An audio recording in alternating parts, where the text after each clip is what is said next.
कर्मफल। कर्म करना मनुष्य का स्वभाव है, जिसे त्यागने पर वह जीवित नहीं रह सकता है।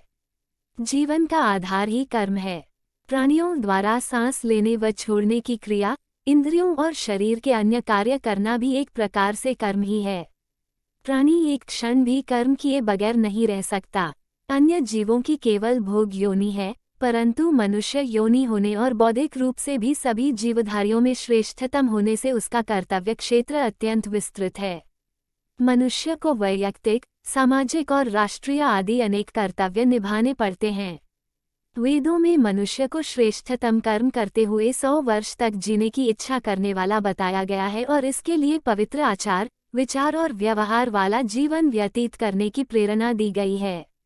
ईश्वरीय कर्मफल व्यवस्था परमात्मा के सार्वभौम नियमों द्वारा संचालित होती है। मनुष्य कर्म करने में स्वतंत्र है, परंतु फल परमात्मा के अधीन है। उसे शुभ या अशुभ कर्मों का फल अवश्य भोगना पड़ता है।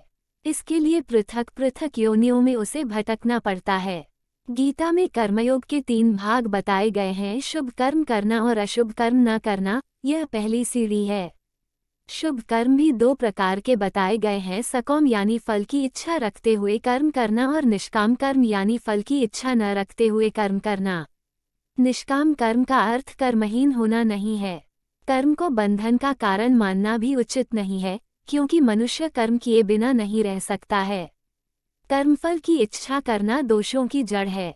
गीता में अनेक बार कर्मफल को त्यागने का उपदेश दिया गया है। कर्मफलों के त्याग से मुक्ति प्राप्त हो सकती है। कर्मफल त्याग का धर्म केवल शास्त्रों के उपदेशों तक सीमित रह गया है और हमारे आचरण में लेशमात्र भी नहीं मिलता। गीता में कर्मफल का त्याग 3 प्रकार का बताया गया है। मोहवश या आलस्य ग्रस्त होकर कर्मों का त्याग करना तमोगुनी त्याग है।